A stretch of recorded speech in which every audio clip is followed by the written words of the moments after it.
Sahabat kesadaran, pernahkah kau menatap malam dan merasa bahwa bintang-bintang itu berputar hanya untukmu? Kau bukan sendirian. Ada saatnya setiap jiwa merasakan dirinya sebagai titik pusat dari segala pusaran takdir. Perasaan itu indah, memberi kekuatan. Namun, di balik keindahan itu tersimpan jurang, yaitu ilusi keagungan. Ini adalah perasaan yang universal, sebuah warisan dari psikologi purba kita.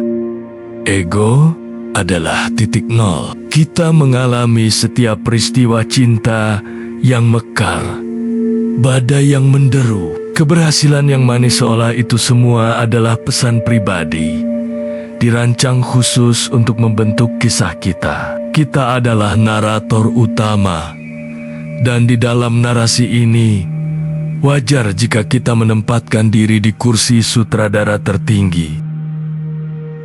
Namun, di sini terletak keindahan sekaligus jebakan.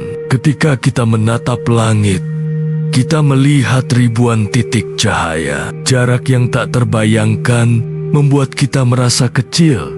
Tetapi paradosnya, kita juga merasa menjadi saksi tunggal atas semua kebesaran itu. Kita sendirilah yang menamai bintang-bintang, yang mengukur jarak galaksi. Dalam keheningan malam, hati berbisik, semua ini ada karena aku melihatnya.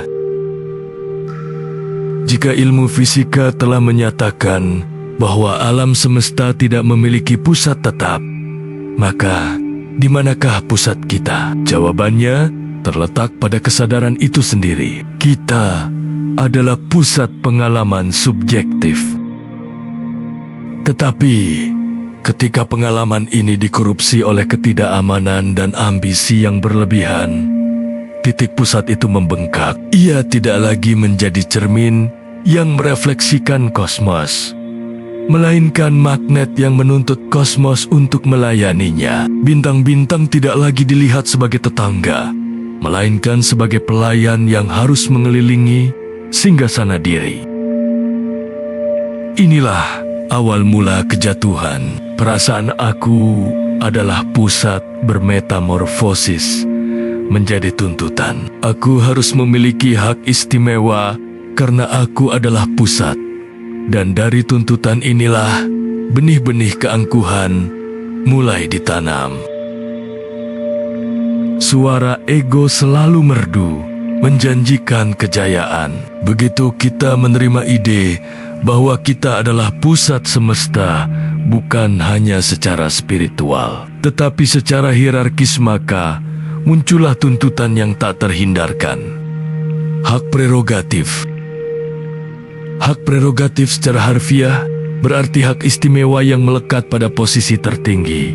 Seperti hak istimewa seorang raja atau presiden, ketika diaplikasikan pada diri sendiri, ia menjadi keyakinan yang beracun. Aku berhak mendapatkan perlakuan istimewa dari kehidupan, dari manusia, dan dari hukum alam. Mengapa harus mengantre jika aku adalah yang utama? Mengapa harus menderita seperti orang lain jika aku adalah titik fokus takdir? Ego yang terdistorsi mencari pengecualian. Ia ingin kebijaksanaan datang tanpa pengorbanan. Ia ingin kekayaan datang tanpa kerja keras. Ia ingin kesembuhan datang tanpa proses penyembuhan. Ini bukan lagi tentang kedaulatan batin, mengontrol pikiran dan emosi, tetapi tentang otoritas eksternal, mengontrol hasil dan lingkungan. Sang pusat ini menolak menerima bahwa ia hanyalah bagian dari jaring, sebab akibat yang sama yang mengikat semua orang. Dalam keramaian, ia menunggu puji-pujian yang harusnya datang. Dalam kegagalan, ia mencari kambing hitam yang harus disalahkan, dan di balik pintu yang tertutup, ia merasa marah pada semesta yang gagal mengakui keistimewaannya. Keinginan akan hak prerogatif adalah upaya untuk membatalkan hukum semesta. Ini adalah deklarasi perang senyap terhadap kenyataan itu sendiri, di mana sang ego berkata, "Aku lebih tinggi dari aturan, karena akulah yang menciptakan maknanya." Namun, puncak keangkuhan ini akan mencapai langit ketika ego mulai mengaitkan keistimewaannya bukan hanya pada dirinya, tetapi pada sumber dari segala keistimewaan. Ketika ego mencari pembenaran tertinggi untuk hak prerogatifnya, ia akan mengangkat pandangannya ke atas. Ia tidak hanya menuntut hak istimewa dari sesama manusia, tetapi juga menuntut hak istimewa dari Tuhan. Ini adalah manifestasi paling halus dan paling berbahaya dari egosentrisme spiritual. Keyakinan bahwa hubungan saya dengan sumber adalah eksklusif dan lebih unggul dari yang lain. Ego mendekati ilahi bukan dengan kerendahan hati dan kepasrahan, tetapi dengan daftar tuntutan. Doa menjadi tuntutan, yaitu permintaan kepada Tuhan, tidak lagi diucapkan dengan "jika ini kehendakmu", tetapi dengan "aku pantas mendapatkannya, jadi berikanlah".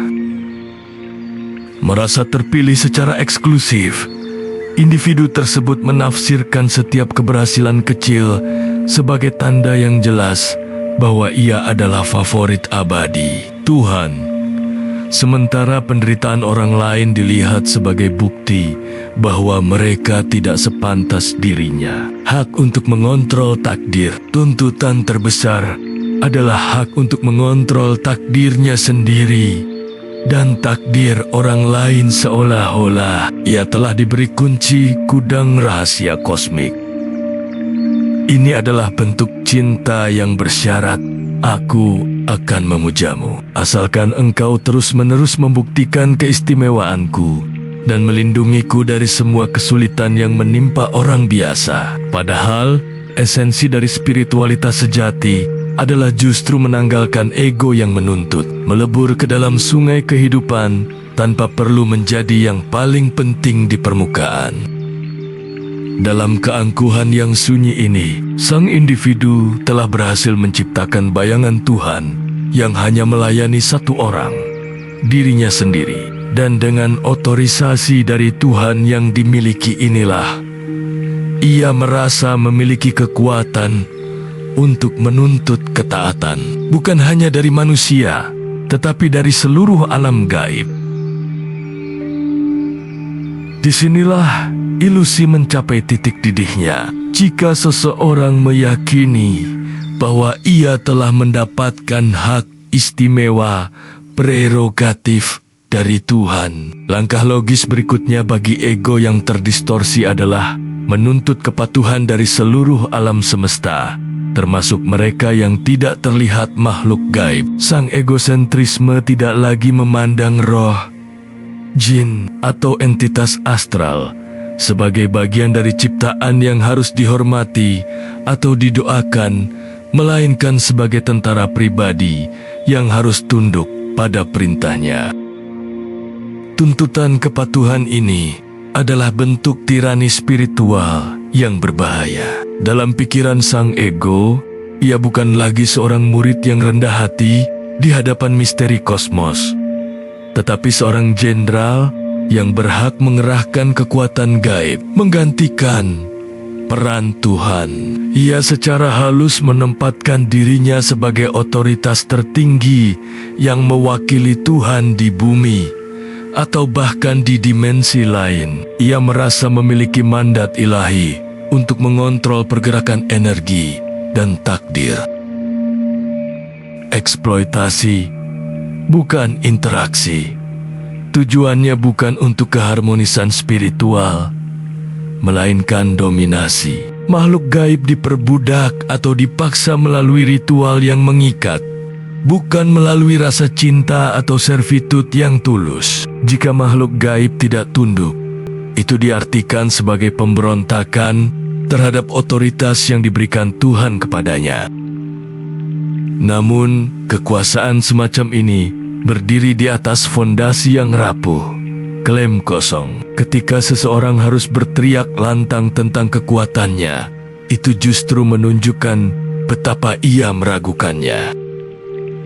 Kelemahan terbesar dari klaim istimewa dan otoritas gaib adalah ketiadaan bukti objektif. Kekuatan fisik dapat diukur, kekayaan dapat dihitung, tetapi kehebatan supranatural dari seorang egosentris hanya ada dalam satu bentuk: cerita, legenda, atau dongeng.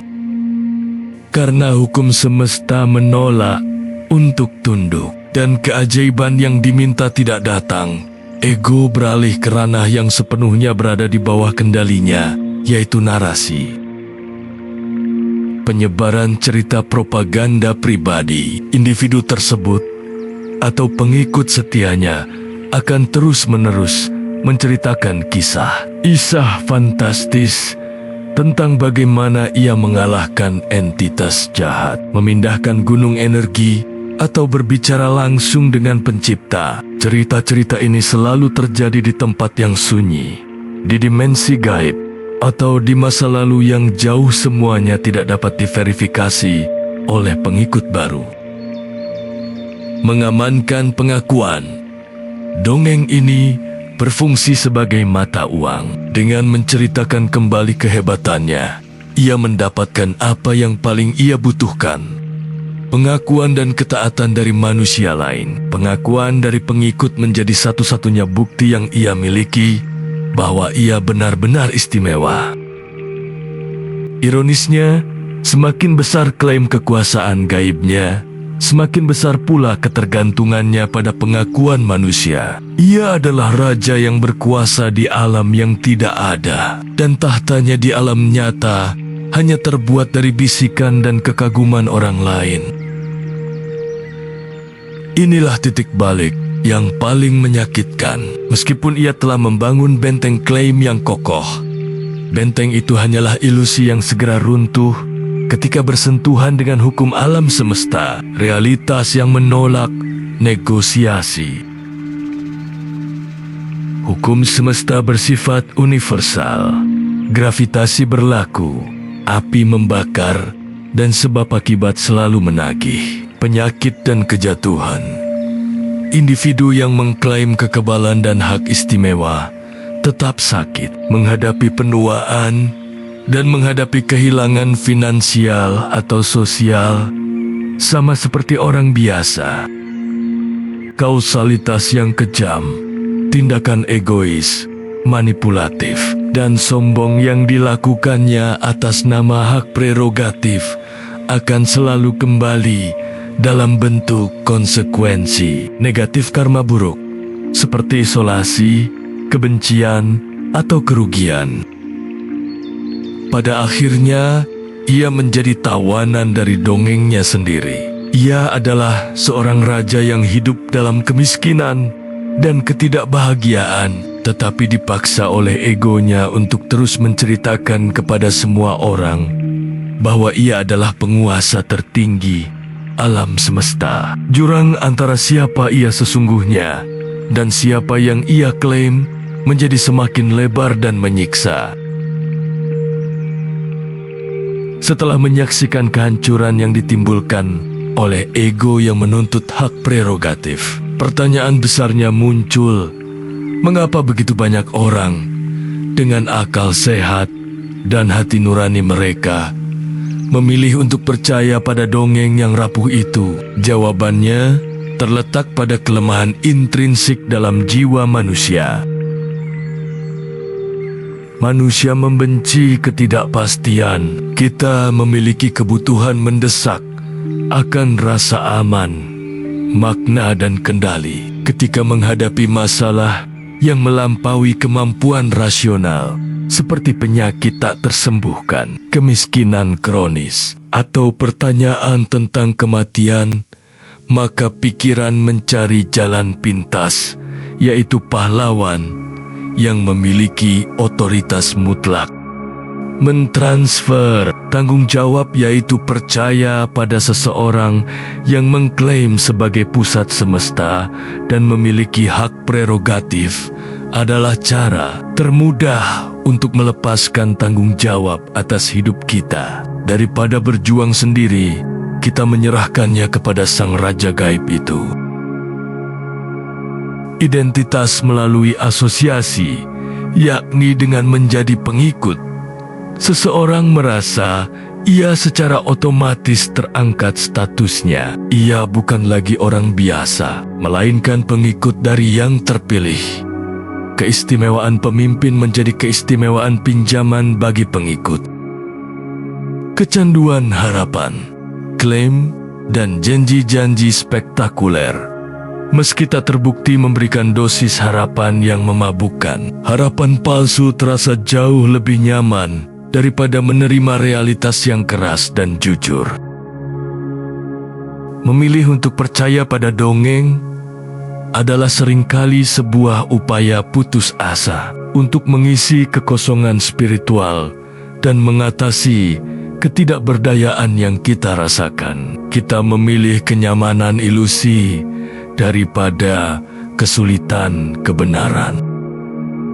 Jika anggapan diri sebagai pusat semesta yang menuntut hak prerogatif adalah ilusi yang menghancurkan, lantas apa makna sejati dari kedaulatan diri? Kedaulatan sejati bukanlah hak untuk menguasai dunia luar, melainkan kekuatan untuk menguasai dunia batin. Hak istimewa terbesar yang dapat kita peroleh, yang tidak dapat direbut oleh siapapun atau hukum semesta manapun, adalah hak untuk memilih cara kita merespons kehidupan. Kita tidak dapat menghentikan badai, tetapi kita berdaulat atas cara kita berlayar melaluinya.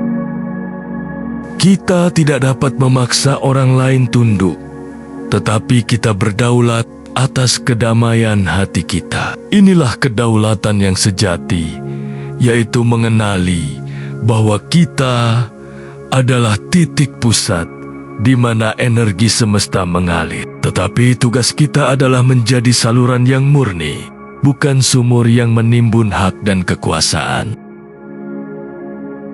Setelah perjalanan panjang melewati ilusi dan kembali pada kedaulatan, kita tiba pada penemuan akhir, sebuah kebenaran yang sederhana dan indah. Titik pusat semesta bukanlah tempat yang egois, melainkan tempat yang terhubung. Kerendahan hati kosmik bukanlah merendahkan diri, tetapi memahami tempat kita yang sebenarnya di alam semesta. Itu adalah pemahaman bahwa kita adalah titik pusat dari pengalaman kita sendiri, tetapi kita hanyalah satu titik di antara tak terhingga titik-titik pusat lainnya. Setiap orang, setiap bintang, setiap tetesan embun juga adalah pusat dari pengalamannya sendiri. Ketika egosentrisme lenyap, ia digantikan oleh cinta dan pelayanan. Satu tidak lagi menuntut. Kita berhenti menuntut perlakuan istimewa dan mulai memberi manfaat. Dua, menemukan kesatuan. Kita menyadari bahwa kebahagiaan sejati bukanlah berada di puncak piramida, tetapi berada di tengah jaring kehidupan, merasakan kesatuan dengan semua. Jantung semesta yang dulu kita cari di luar dan kita klaim sebagai milik eksklusif, ternyata selalu berdetak di dalam dada kita. Detaknya bukan suara arogansi, melainkan ritme universal yang menyatukan kita dengan seluruh ciptaan. Ketika ego mereda dan kerendahan hati mengambil alih takhta, kita menemukan bahwa kita sudah menjadi bagian tak terpisahkan dari keajaiban semesta. Dan keistimewaan terbesar kita bukanlah hak untuk menguasai, melainkan kehormatan untuk ada. kita melihat bagaimana perasaan alami diri sebagai pusat pengalaman dapat diracuni oleh egosentrisme. Ego yang terdistorsi menuntut hak prerogatif hak istimewa untuk dikecualikan dari hukum semesta dan diperlakukan secara superior, bahkan oleh Tuhan. Puncak dari delusi ini adalah ketika seseorang menuntut agar seluruh makhluk, baik gaib maupun nyata, tunduk padanya, dengan klaim kekuatan yang hanya didukung oleh dongeng dan cerita yang tak terbukti.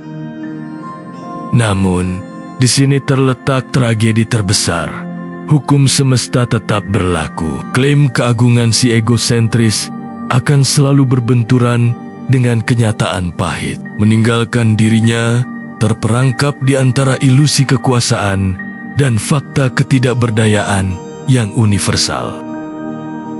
Kebenaran yang membebaskan adalah kita adalah pusat, tetapi bukan satu-satunya. Mengapa orang percaya?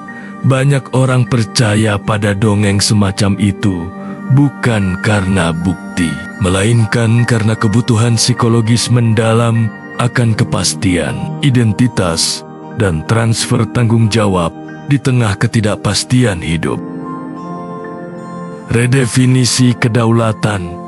Kedaulatan sejati bukanlah hak untuk menguasai dunia luar, tetapi hak istimewa untuk menguasai respons batin kita sendiri. Ini adalah kekuatan untuk memilih kedamaian.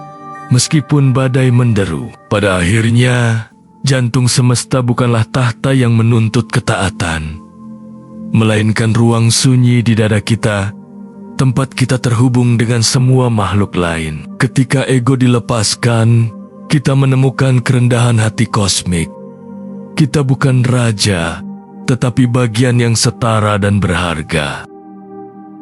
Keistimewaan terbesar kita bukanlah hak untuk memerintah, melainkan kehormatan sederhana untuk melayani dan menjadi saluran bagi cinta. Satu-satunya hukum yang benar-benar mengikat dan menghidupkan seluruh semesta. Perjalanan ke alam gaib hanyalah perjalanan ke kedalaman diri. Carilah keistimewaanmu dalam kebaikan, bukan dalam kekuasaan.